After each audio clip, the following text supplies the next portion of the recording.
jornada agradeciendo la participación de Jesús Rueda Cuenca. Él nace en Segovia el 5 de enero de 1950. Pese a ser licenciado en Medicina por la Universidad Complutense y tener un amplísimo currículum vinculado a doctorado, a curso de especialización, a máster, siempre cerca de la medicina, es un gran estudioso. Tiene 3 libros y me han dicho que uno más previsto para salir. Esperamos que está en imprenta, esperamos que pronto lo podamos leer nosotros y compartir también. Y así afianzar y seguir manteniendo esta red clientelar que ya no vamos a poder evitar tener. Pues él también es un experto, caballero de la Real Orden, pero también un gran conocedor de su pasado, de su historia y de ella. Pues Jesús, muchas gracias. Gracias por desplazaros, por venir, por pensar que la Dama Belche también puede estar en Los Vélez. Y bueno, vamos a escucharle. Muy bien, pues muchas gracias. Repito mi agradecimiento a usted y a su presencia. Señor alcalde, autoridades locales y foráneas, actuales y pretéritas,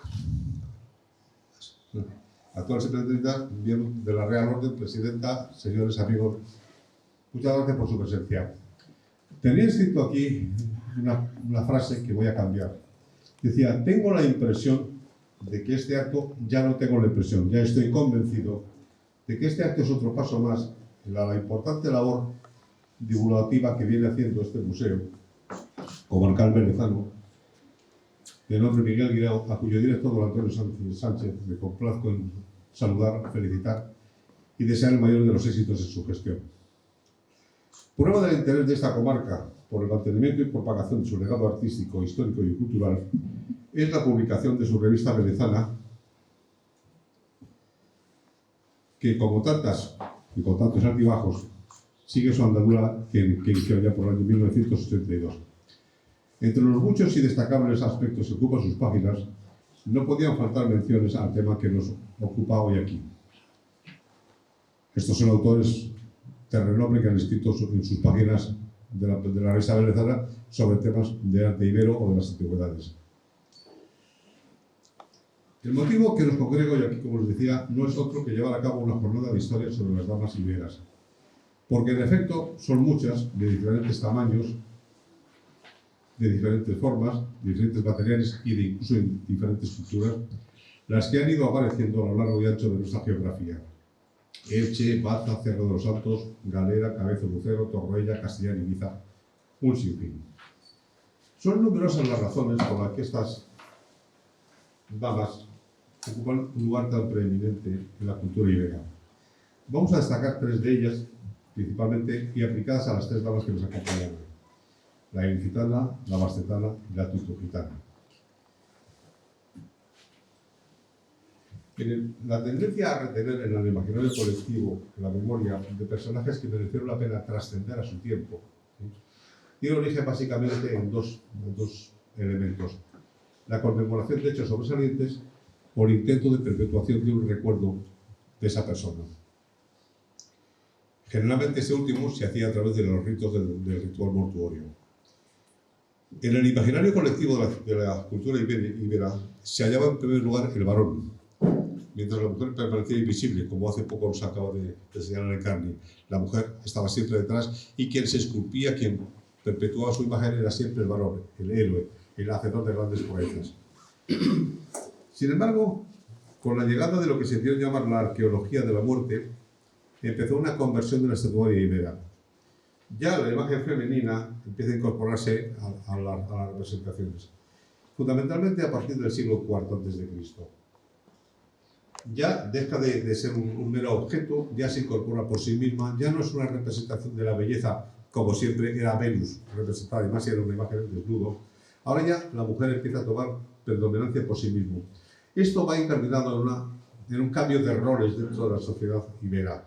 Ya la sociedad se estructura de otra forma, ya no es una sociedad tan matriarcal y el hombre por fuera, sino que ya hay una comunicación entre ellos, hay un juego de intercambio de roles donde cada uno hace unas cosas y entre los dos lo hacen todo. Y este es el paso que nos lleva a que la estatuaria femenina irrumpa como sujeto pues, por sí misma en la estatuaria del artillero. A esta mutación de roles se añade también otro factor que no deja de ser muy relacionado con lo que estamos hablando. Yo me acuerdo de Rafael Ramos, nuestro querido Rafael Ramos, que me insistía mucho cuando hablaba con él, en que para él había un momento significativo en la historia o en el devenir de la tribu humana, que era el entierro de los difuntos. ¿Cuándo empiezan a enterrar los muertos? Cuando un muerto no se deja abandonado y empiezan a darle tierra. Bueno, esto indudablemente es así. Ya se hacía en el Paleolítico Medio, quizás por razones higiénico-sanitarias, que hoy tenemos muy claras, pero que entonces posiblemente se intuían. Pero también me imagino yo que sería por razones de índole moral o sentimental. No creo que a nadie le resultase muy grato ver al cadáver de un ser querido devorado por los animales, por los carroñeros. Esto se empieza a resolver con la cremación.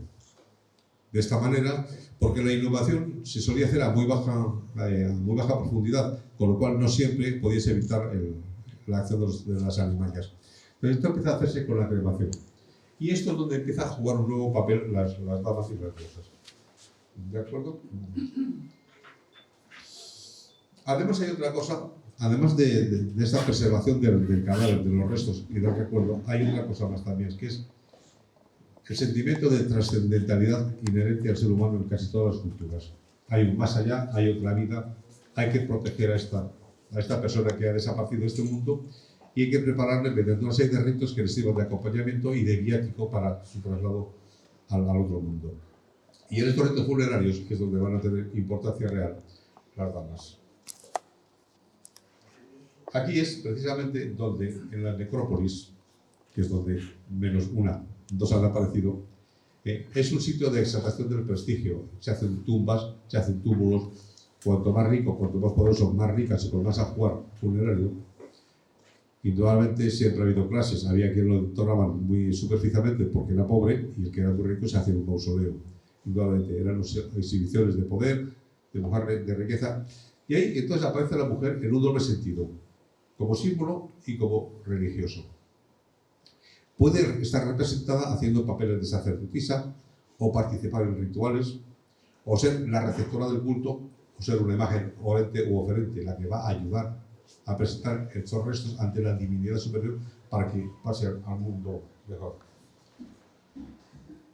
Vamos a comenzar por la diosa, aunque algunos también la llaman dama. El nombre común, el más apelativo, y aquí lo he oído también, es el de diosa de Galena. Como sabemos, se trata de una mujer que es del siglo VII a.C., aunque realmente se encontró en los restos de una túmbula en el yacimiento de Tuttují, en el Cerro del Real, en el siglo IV. Está tallada en alabastro, sentada en un trono con una túnica hasta los pies. Aquí en la estatua, en la escultura se ve, no se ve muy bien, es plisada, llega hasta los pies, está sentada en un trono sin respaldo y los brazos de su trono son esfinges tumbadas que tienen las alas desplegadas. Un ave con alas desplegadas es un símbolo de poder, de preeminencia en la mitología griega. Estas esfinges tienen cuerpo de león y cabeza de mujer, que curiosamente están tocadas con el Pshet, que es la doble corona del Alto y Bajo Egipto. O sea que tiene una connotación un tanto ibera, pero también con connotaciones egipcias, griegas, y es una mezcla de culturas. Obviamente estamos hablando del siglo VII, donde ya la población ibera todavía no se ha consolidado y sigue teniendo mezclas. Esta diosa tiene una oquedad en la cabeza y unos orificios en las mamas, por los cuales fluía un líquido desde la cabeza a las mamas, como si fuese un aspecto mágico, a un cuenco, que es lo que comenta hace un momento, el cuenco tiene en las manos. ¿Qué simbología, qué interpretación se da a esto? ¿Es realmente una diosa de la fecundidad? ¿Es una mama la que drena líquido, por tanto es una mujer amamantando? ¿Es una protectora de la infancia? ¿O lo que hay realmente cuando está en la tumba, su papel es de hacer verter por este conducto hacia el cuenco un aceite sagrado perfumado que sirva de acompañamiento y de ayuda al mantenimiento de los restos en el cadáver de cuya tumba se encuentra? Lo más probable de todo es que sea esto, papel de diosa protectora del final. La dama de Baza, como nos han dicho hace un momento, se encontró en la necrópolis del Cerro Cepero.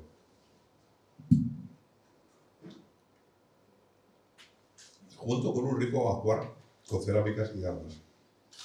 Ha habido mucha discusión sobre el hecho de encontrarse armas en la tumba 155, porque si es una mujer, ¿por qué tiene armas? Era guerrera, no se asumía el papel de guerrera en aquellas épocas. Quizá las míticas amazonas, pero no se asumían. Sí puede ser que fuese una representación de la esposa de un finado que estaría en la tumba adyacente y que compartía ajuar con él. Como les decía, es del siglo IV a.C., de piedra caliza, y tiene la suerte de que, al menos en teoría, desde que se labró y se enterró en el túmulo, se ha mantenido oculta hasta que fue hallada en 1971. Claro, esto le da una ventaja competitiva sobre la dama de Elche, que ahora veremos. También es una imagen excelente, sentada sobre un trono alado, con las patas delanteras en garra. Vemos que la mano derecha reposa sobre la rodilla y que la mano izquierda, en efecto, lleva un pajarito de color azul, que es un pichón. El manto azul, con una triple banda roja en el borde, y su tocado es una tiara alta con 3 pliegues, por el que sale el cabello negro y con rodetes a ambos lados. Como adornos lo vemos gargantillas, collares, lengüetas, alforillas. Bien, ¿qué significado tiene esto? Si es una diosa, si fuese una diosa, no debería llevar amuletos ni portamuletos, porque si es una diosa, a ella le hacen ofrendas, pero ella no debe hacérselas a nadie. Por tanto, la posibilidad de que la dama de Baza sea una diosa es poco plausible, más bien que sea una mujer. ¿Y qué función tiene esta estatua, esta escultura? Pues nos lo explica muy sencillo la visión lateral. En el hueco derecho del trono hay una oquedad grande de 9.000 centímetros cúbicos, que es realmente una urna cineraria. Allí se han encontrado los restos humanos incinerados que se cree que eran de una mujer de unos 30 años aproximadamente.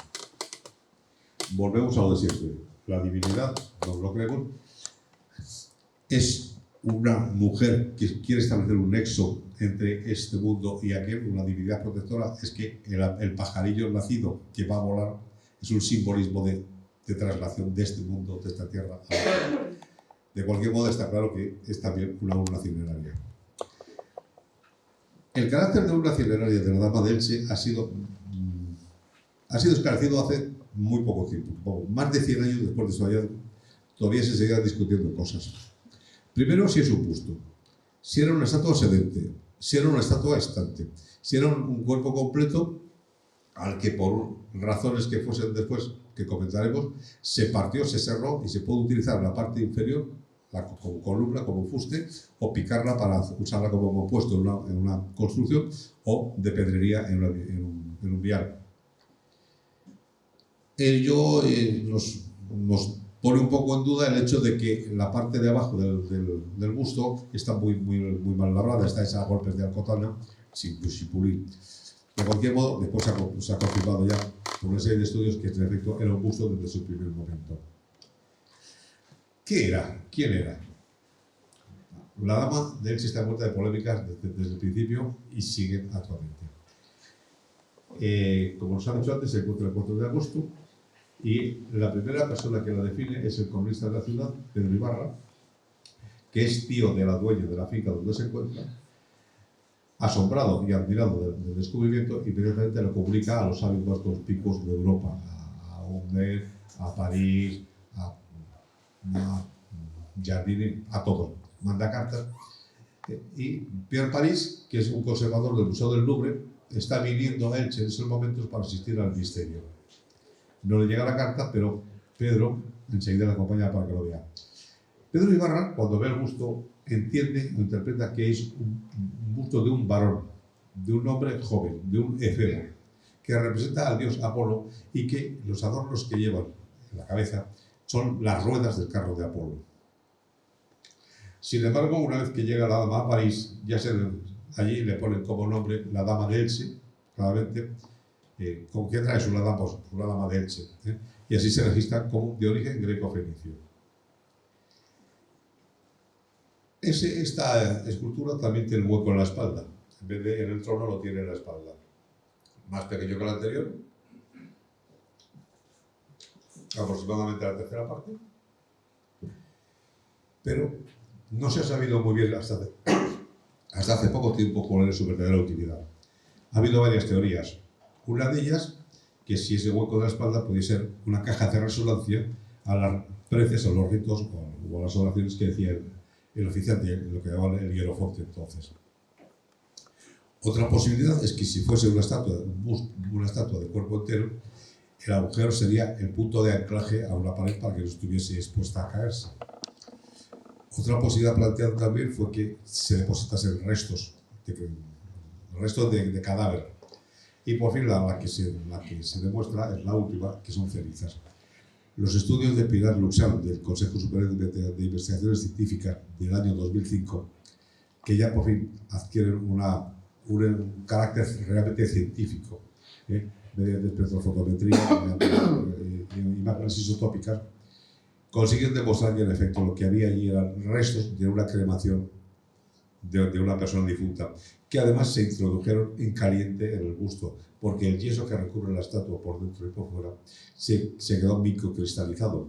Entonces, tomando las muestras del pie, donde no se ve, se podía coger una pequeña broca, y del busto, se ha podido determinar el efecto, que es del siglo IV, que era una obra cineraria que contenía restos cremados de una persona. Se sabe porque los hallazgos tienen la misma concentración de iones calcio, fósforo y estroncio que tiene el hueso humano, por tanto, no hay mucha vida. Es decir, que las figuras de las damas, sobre todo Elche y Baza, irrumpen en la estatua de Iberia, porque Galera es anterior, con un simbolismo funerario y características propias, habiendo camino a las representaciones femeninas, patrimonio hasta entonces del héroe masculino de dicha cultura. Las tenemos aquí las tres delante y vemos muchas cosas parecidas y muchas cosas distintas. Vamos a ver. Las tenemos aquí sentadas, son las tres iguales, pero en realidad el tamaño es distinto.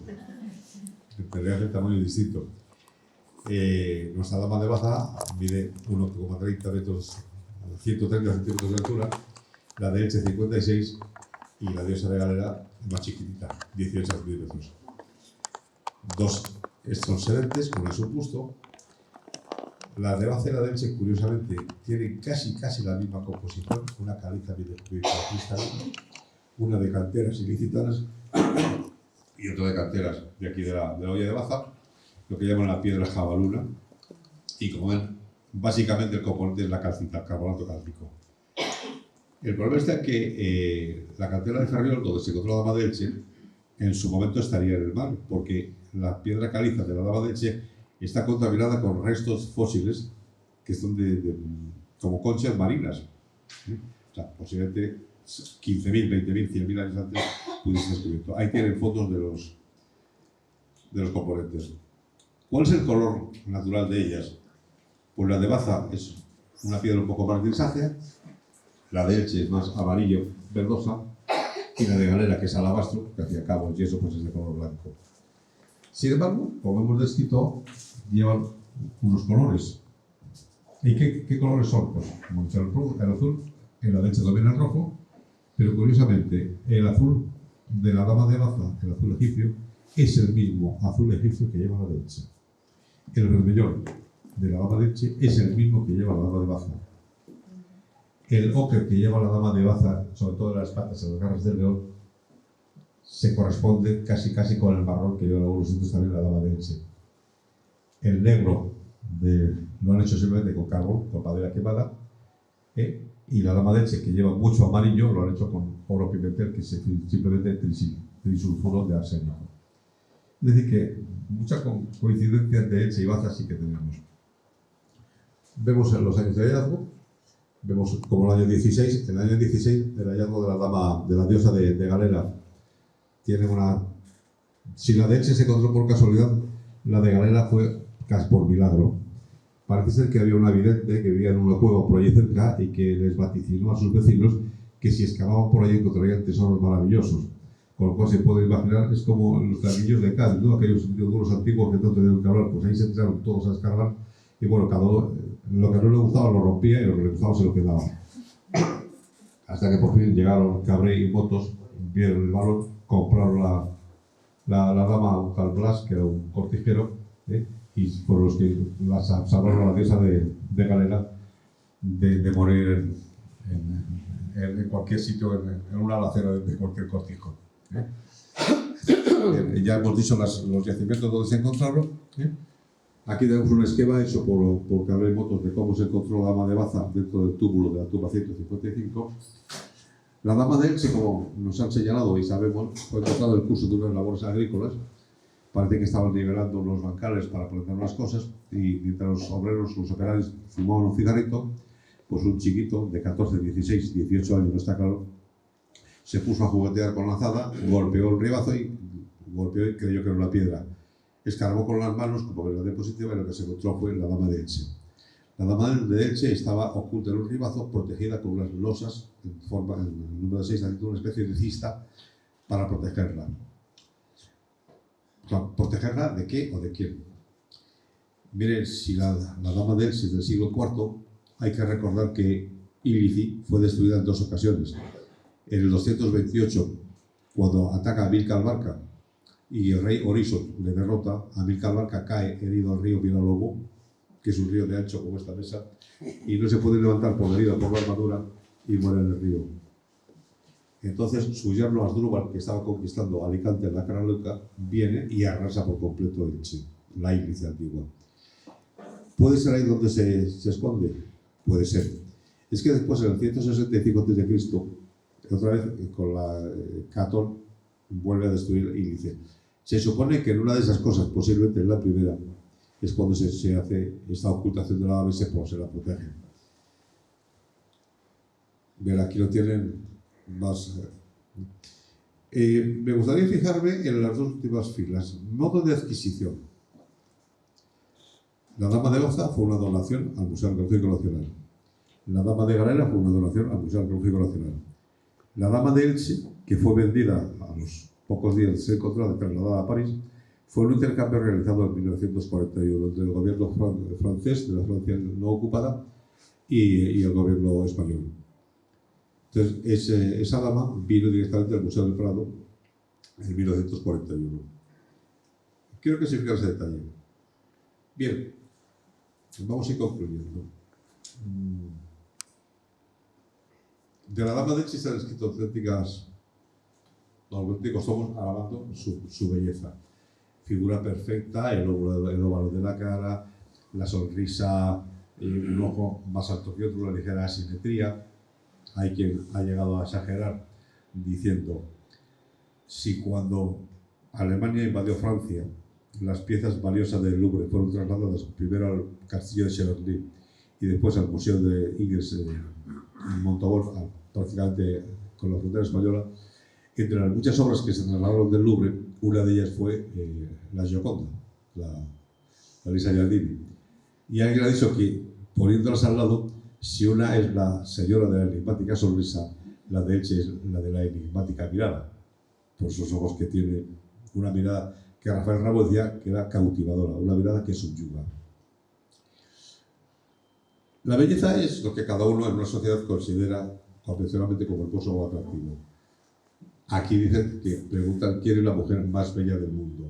Bueno, miren, que cada uno interprete lo que quiera, como lo vea, y los demás lo aceptamos con deportividad. Y ahora sí quisiera leer esto, porque esto lo he escrito muy profundo y me gustaría leerlo si me permite. Miren, lo realmente importante no es el atributo de belleza física, sino la encarnación profunda de cada una de ellas en la historia de su localidad de origen. La sensibilidad y pasión que despiertan de su gente, llegando a convertirse en un verdadero icono del imaginario popular, sacralizado a veces como ídolo. A ellas se han dedicado fiestas, romerías, poesías y canciones. Lástima es que ni Lorca ni Miguel Hernández pudieran conocerlas, porque si no, otro poeta nos cantaría. De haber sido así, seguro que al menos Gabriel Celaya nos dejó una hermosa poesía dedicada a la dama de Baza. Pero no deja de ser llamativo el hecho de que siendo 2 de ellas de edad semejante y la otra más anciana, siendo 2 de ellas unas cigarrillas y la otra más perfumante, dos de piedra caliza y dos de alabastro, una grande, otra mediana, otra pequeña, hayan sido capaces de desencadenar idéntica pasión irracionable en sus paisanos. Dejando aparte los lamentos de Pedro Ibarra por la venta de la Dama de Elche, la primera petición de su vuelta, que tengamos constancia fiel, ya se produjo en 1928 durante el gobierno de Primo de Rivera y reinado de Alfonso XIII. Se volvió a pedir en 1935 durante la República y por vez definitiva se pidió durante el gobierno del general Franco, cuando se logró su retorno a España. Pese a que muchas voces entonces ya rogaron que se trasladara a Elche, quedó en el Museo del Prado. Luego pasó al arqueológico. A veces se niega su traslado con acusaciones peregrinas que no quiero repetir. Pero entendamos, Baza y Galera no se quedará a la zaga de las peticiones y estos no fueron ni se vendieron, fueron donaciones. La pregunta del billón es, ¿por qué no vuelve siquiera unos días de vacaciones en su casa las 3 damas? En fin, señores, doctores tiene la Iglesia, el Museo y el Ministerio, que con su criterio decidirán. Muchísimas gracias.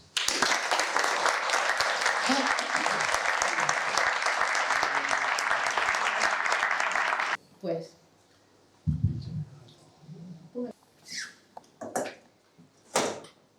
la segunda intervención corre a cargo de Julián Martínez García. El berezano, doctor en Historia por la Universidad de Granada, ha desarrollado una amplia labor investigadora en el marco de la prehistoria y el arte rupestre. Más de 30 años en la experiencia en la gestión de bienes culturales, del patrimonio arqueológico, en su investigación, protección, conservación y difusión. Ha tenido numerosos proyectos y nosotros siempre nos hemos beneficiado mucho de sus conocimientos, de sus publicaciones y de su hacer. Muchas gracias, Julián, por participar y por contarnos algo más sobre este mundo íbero. Sí, buenos días, alcalde, concejales de la corporación, tanto de Belarrubio, de Galera, recuerdo a José y de Baza. A todos los presentes de la orden, agradecerles además lo que acaban de hacer con este lugar para la historia de la comarca berezana, ¿no? Con la entrega y de ese busto, esa réplica de la dama, que además queda en un contexto de rica arqueología y continuo ir y venir en una geografía tan próxima. Evidentemente yo, después de lo que hemos escuchado, pues no voy a insistir en lo que serían determinados aspectos de los hallazgos. Pero voy a hacer un recorrido que lo voy a soportar fundamentalmente en fechas. Esas fechas en las que se producen algunos hechos que generan debate y que posteriormente pues tienen algunas consecuencias. Como bien se decía aquí, Jesús, me ha parecido magnífica la intervención. Las 3 damas aparecen en contextos distintos. Y esto es muy importante. Se ha señalado y yo insisto.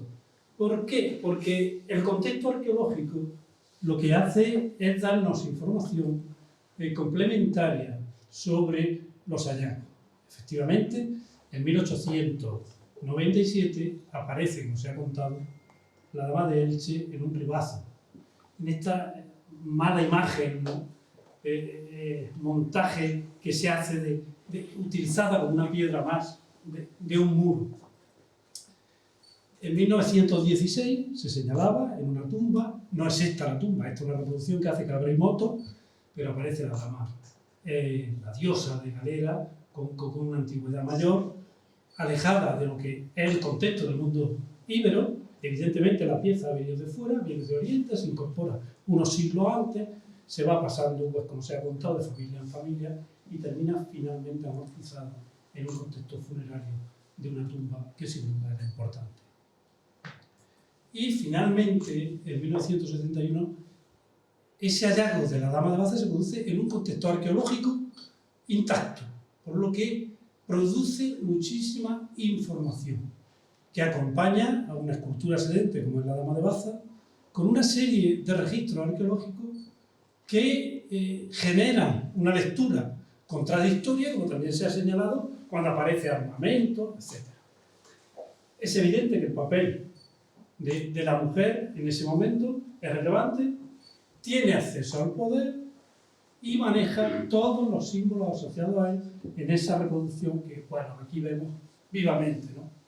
Y que también ha sido expuesta en este contexto. Y ahora me centraría precisamente en las fechas de los hallazgos. ¿Por qué? Porque son importantes para entender lo que ha ido pasando a lo largo de la historia. Tenemos aquí dos hechos concretos. La aparición de la dama de Elche, en aquel momento se llama Reina Mora, es decir, aparece la Reina Mora, que una semana después de su localización es vendida. Se vende, sale del país y termina en Francia. Afortunadamente, en un contexto importante para lo que es la difusión de patrimonio, como puede ser el Museo del Louvre. Esto además supone que de un salto especial, cualitativo, importantísimo en el contexto internacional. No se puede entender la trascendencia que tiene la Dama de Elche sin aquella operación, digamos, de marketing. Hoy hablaríamos de un gran programa de marketing que se produce a través del Museo del Louvre.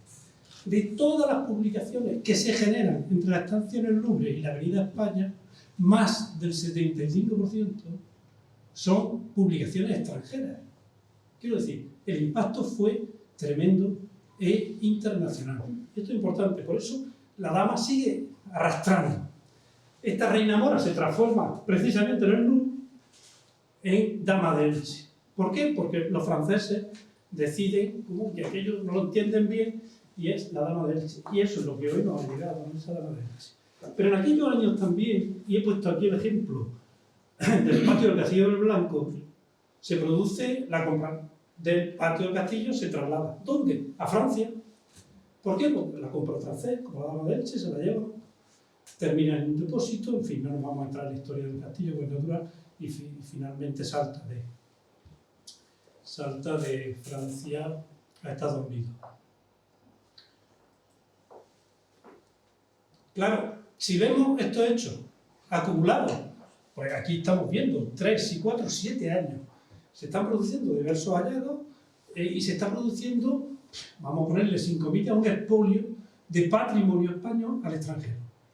¿Qué es lo que ocurre? Pues se genera un debate en el ámbito intelectual, en el ámbito de los bienes culturales, que termina con consecuencias legislativas. Este debate ante el expolio que se produce, porque quien tiene dinero compra y se lo lleva, digamos, lo que es nuestro, genera una discusión que termina con la primera ley de 1911 de excavaciones arqueológicas, donde se empieza a proteger nuestro patrimonio y los hallazgos en todo el territorio. Sigue la ley del 15 de conservación de monumentos históricos, en el 26 vemos el decreto sobre la ley del Tesoro Artístico Nacional y finalmente en el 33 la ley de patrimonio artístico nacional. En este conjunto de leyes, entre el 11 y el 33, queda protegido, por lo menos, de un expolio conocido, a mercado abierto, como se estaba viendo entonces, nuestro patrimonio. Desde 1933 hasta 1985 no hay una nueva ley de patrimonio histórico. Y esto implica el otro impacto que se va a producir posteriormente. ¿Qué pasa cuando la Dama de Elche viene a España? Viene a España en un intercambio de obras de arte que se produce gracias pues, a una operación que fue muy apoyada por García Bellido, y convence al gobierno español para que en ese paquete de piezas que tiene que venir incorpore a la Dama de Elche como un efecto relevante del patrimonio. Afortunadamente viene, se instala en el Museo Montador del Prado y después pasa al Museo Arqueológico Nacional. Pero pasa en el contexto legislativo que hemos visto anteriormente, con la ley más cercana del 33. En el 71, con el hallazgo de la Dama de Baza, seguimos bajo el paraguas de esa legislación. En este caso, en el descubrimiento del 71, inmediatamente en el año 72, la Dama de Baza se exhibe en la misma sala del Museo Arqueológico Nacional donde ya estaba la Dama de Elche. En ese año ya se juntan, y porque había sido trasladada desde el Prado. Esto de la Dama de Elche trasladada desde el Prado se ha colado, ¿no? Digo que están en el mismo sitio del Museo Arqueológico Nacional. Hoy la visita se puede hacer, están allí, evidentemente, se hablan, se cuentan sus historias, ¿no?, tan cercanas como podemos ver. A mí me parece tan sorprendente con esta muestra inmediata que tengo, ¿no?, que veo vivo el movimiento, y son iguales, ¿no?, independientemente de tu largo viaje desde siglos atrás, ¿no?, de aquel oriente a tierra granadina. Y el debate de la pieza aquí, la pieza allí, como ahora vamos a ver, ¿no?, que si la Dama de Elche en Elche, que la Dama en Baza, se reivindica que la Dama de Baza tiene que quedar en Baza. Y en 1976 el Tribunal Supremo falla a favor de la pertenencia de la escultura al Estado. Y por tanto el Estado decide que la Dama se queda allí. A partir de esta fecha, como decía antes, aparece la ley de patrimonio histórico del 16 de junio. ¿Y qué es lo que hace fundamentalmente? Cambiar el marco de relaciones territoriales. ¿En qué sentido? Pues las competencias de cultura se trasladan a las comunidades autónomas. El Estado deja ser competente en materia de patrimonio arqueológico y se reserva solo las dos excepciones que hay. Una de ellas tiene que ver con el expolio, sigue siendo una competencia estatal, pero todas las competencias relativas al patrimonio, como digo, están en las comunidades autónomas. Y eso genera que a partir de las excavaciones que se hacen después de la ley de patrimonio histórico, pues las piezas se puedan localizar, quedar, asociar a sus contextos de hallazgo. ¿Por qué? Porque es lógico, porque los bienes culturales no se pueden entender sin su entorno inmediato. Esto no es una discusión de ahora, esto está más que superado. Los bienes culturales deben de estar en su lugar de origen. Pero, legislativamente, desde 1985, ese debate no existía para entender lo que ocurrió con estas piezas que habían aparecido anteriormente. Y luego, en 1997, con el centenario del descubrimiento de la Dama de Elche, se producen, pues, lo que podríamos denominar dos hechos significativos. Hay muchos más, he seleccionado dos. Primero, uno que tiene que ver con algo que se ha comentado aquí, y es todo el debate sobre la propia pieza, donde el norteamericano John Morfeld, con el caso de la Dama de Elche, historia de una falsificación, revienta el centenario, ¿no? Se publica el libro en Barcelona en 1997.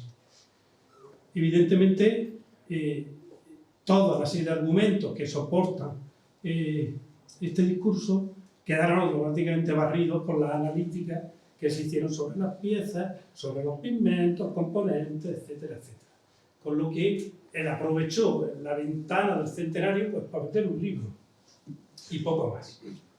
Pero ¿qué ocurre también con el centenario?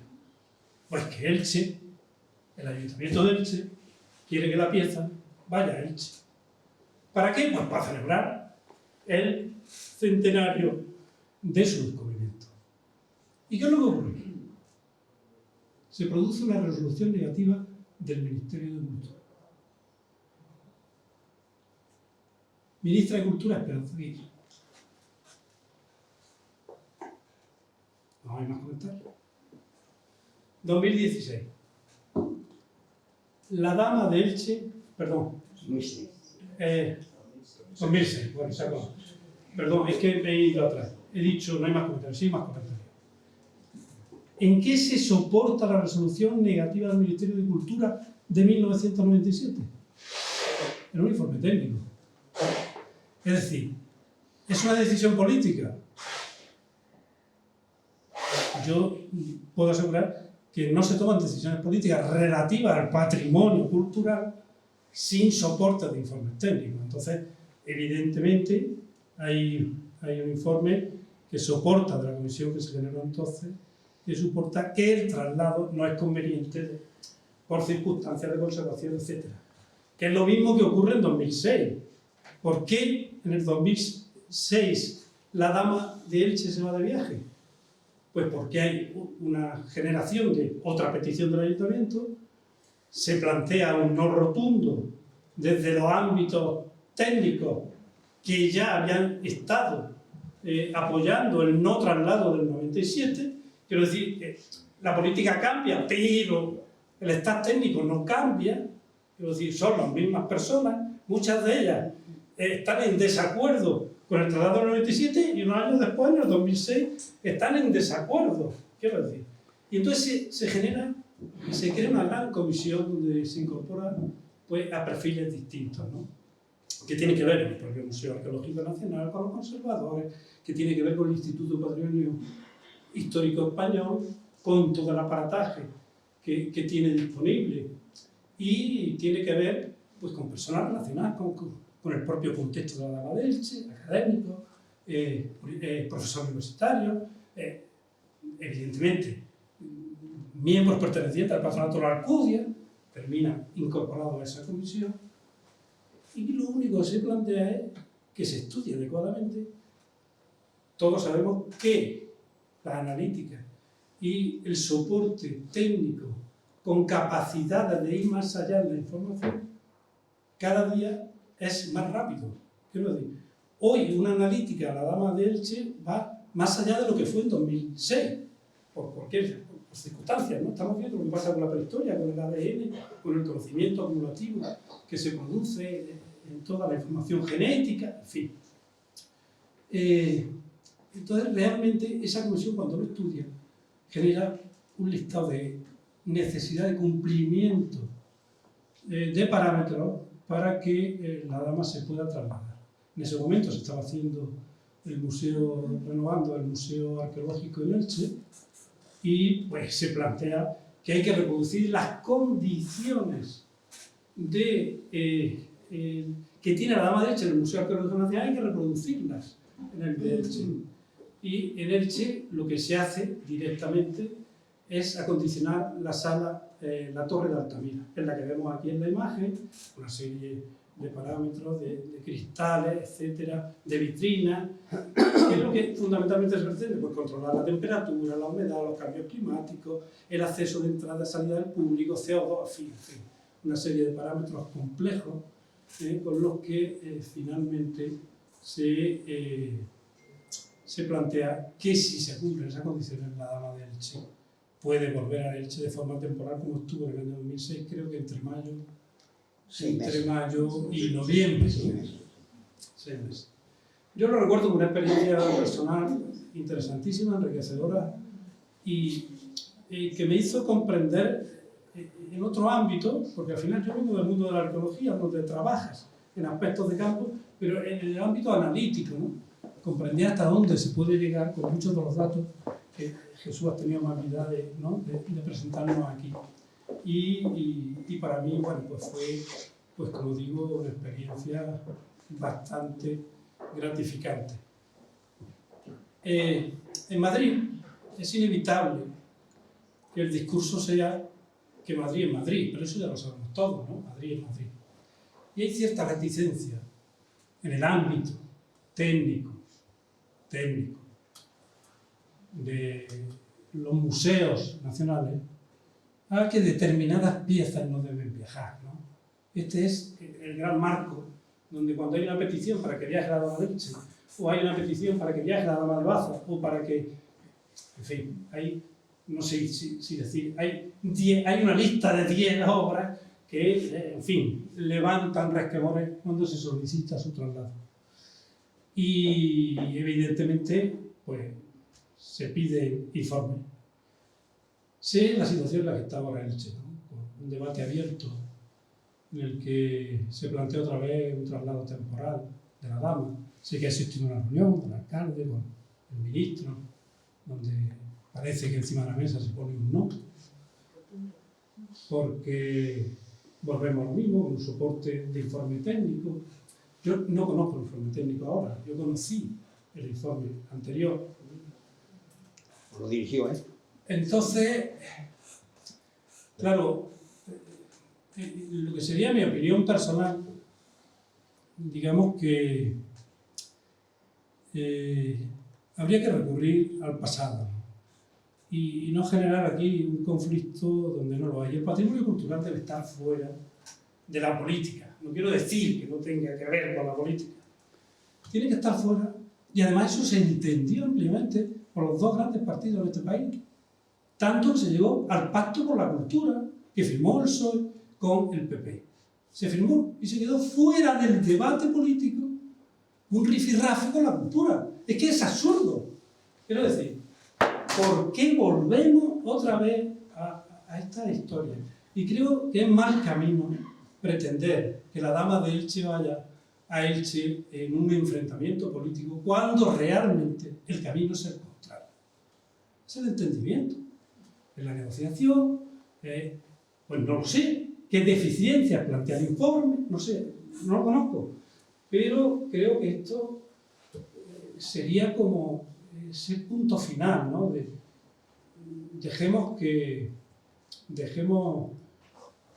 la cultura se quede fuera de este tira y afloja absurdo que no va a beneficiar para nada ni al patrimonio ni a la convivencia. Muchas gracias.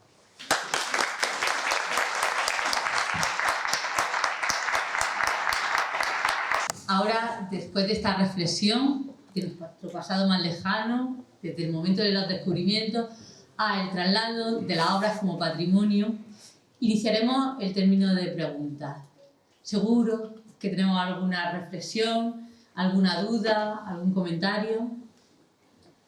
Mari Carmen, por favor. Sí. Levántate. Mari Carmen, la presidenta de la Asociación de la Real Elche.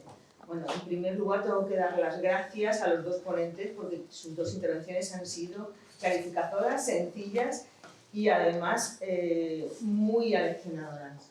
Julián, tengo que agradecerte tu intervención cuando estaba Carmen Calvo como ministra de Cultura, que nos hiciste posible que disfrutáramos durante 6 meses de la visita de la Dama de Elche a nuestra ciudad, lo cual fue para nosotros un gran hito, porque solamente habíamos tenido en una anterior ocasión en el año 65, o sea que ya hacía un cuanto de tiempo. Yo entiendo que evidentemente los nos, el no tan rotundo que últimamente ha puesto nuestro actual ministro de Cultura, Miquel Iceta, a nuestro alcalde en una visita en el cual no solamente incluía a la Dama de Elche, sino a la Dama de Baza, diciendo que ambas mostraban deterioros o importantes, cuando la comisión del Ayuntamiento de Elche fue, les exhibieron un informe, no estaba suscrito por nadie, evidentemente, podemos decir que eso lo han hecho los técnicos por descontado, pero nadie se responsabilizaba de ese informe, y cuando se solicitó por parte de nuestra alcaldía un posible segundo informe o un contraste o una posibilidad de que, como tú bien dices, otros técnicos o pudieran hablar y contrastar esa posibilidad, pues nosotros se nos ha negado absolutamente esta intervención. Entonces, pues yo soy mal pensada, creo que además del informe técnico, que siempre yo soy abogado, con lo cual, cuando he demandado por una obra que estaba en ruinas, yo llevaba un informe y decía que mi obra estaba magníficamente bien. Y la parte contraria también llevaba otro informe de otro perito que decía que la obra estaba hecha un asco, que se caía. Con lo cual, por favor, no me malinterpretéis, no digo que los informes no sean correctos, pero a veces los informes responden al interés de la persona que los contrata. Y en este caso, para nada vamos a discutir la realidad de los informes que se nos han presentado. Pero, dado que estamos en el año 2023, entendemos que, vale, este es el problema, pero también a ese problema habrá una solución. ¿Cómo podremos solucionarlo? O sea, ¿qué manera, si en el año 2006 fue posible el traslado, no se ha acreditado para nada que ese traslado haya sido perjudicial para esta pieza, para el busto? O sea, ¿qué ha tenido? Entonces, hay que buscar la solución, como tú dices, consensuada, porque las técnicas también, igual que ahora se sabe con más precisión de qué están hechas las piezas, también evidentemente se tendrán los medios técnicos para procurar que el traslado se realice dentro de todas las seguridades posibles. Hombre, ahora tenemos en Alicante los guerreros de Xi'an, creo que también tienen algunos cuantitos años, y han venido desde China, y los estamos disfrutando, los estamos viendo. ¿Qué piensas, Julián, al respecto? ¿Es cuestión de voluntad? ¿Es cuestión de que tú entiendes que, aunque técnicamente pudiera haber alguna pega, se pudieran solventar esas pegas técnicas? No, yo señalo simplemente lo que dije. Es decir, no conozco el informe, la particularidad del informe no estoy en otras cosas. Pero en todo el recorrido del anterior, evidentemente, esto, es decir, un museo para que una pieza salga, pues vamos a ponernos en la cabeza un hospital, ¿no? Pues va pasando por una serie de analíticas del departamento y finalmente hay un diagnóstico, ¿no? Y esto ocurre para que la pieza salga y ocurre cuando la pieza vuelve. Es decir, la dama de Elche fue chequeada al salir hasta el extremo y a la vuelta igual. ¿Por qué? Porque lo que quería contrastarse es que la pieza vuelve en las mismas condiciones que ha salido. Eso ocurrió. Estos son los hechos, quiero decir. ¿Qué es lo que pasa ahora? Cuando yo decía en mal camino, creo que en mal camino, en fin, por las circunstancias, es decir, un gobierno con un color en un lado y en otro. Y jugar con una pieza a la política me parece un error. Pero eso me parece a mí. Me parece a mí. No sé, porque le pueden parecer a los que están en los dos sitios. Me parece un error. Y alguien, yo creo que tendría que sentarse a ver qué salidas tiene, qué deficiencias presentan los informes. Es que no lo sé.